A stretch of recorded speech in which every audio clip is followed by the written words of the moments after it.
আসসালামু আলাইকুম। আমি বর্তমানে যে জায়গাটায় দাঁড়িয়ে আছি এটা গোলাপবাগ মাঠেরই একটা অংশ, যে মাঠটি কিনা গত অক্টোবর মাসের 31 তারিখে দীর্ঘ 2 বছর আন্দোলনের ফলে ঢাকা দক্ষিণ সিটি কর্পোরেশন উচ্ছেদ অভিযান পরিচালনা করে মাঠটি দীর্ঘ 12 বছর বন্ধ ছিল। বর্তমানে মাঠের পরিস্থিতি হচ্ছে এইখানে এক পাশে ময়লার ভাগাড়, আরেক পাশে তুরাগ, রায়দা, অন্যান্য, এছাড়া সম্পূর্ণ মাঠে এইভাবে ছড়ানো ছিটানো ময়লা দেখতে পাচ্ছেন আপনারা।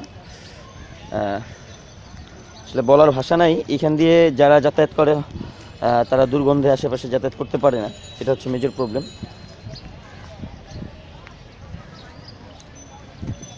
এভাবে ময়লা ছড়ানো ছিটানো।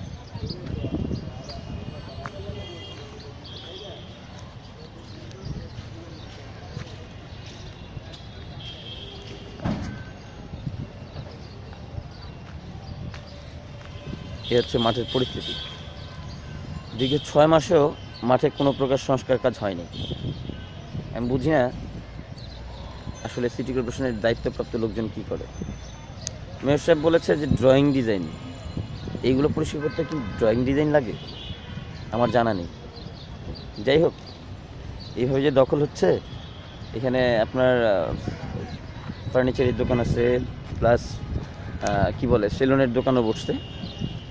এমন হয় বিষয়টা সিটি কর্পোরেশনের সম্পত্তি কর্মকর্তা হয়তো জানেন বা জানেন না, যাই হোক, উনি যেন ওনার নির্বাহী স্টেপ যেটা নেয়ার প্রয়োজন জনগণের স্বার্থে, বাচ্চাদের খেলাধুলার স্বার্থে নেন।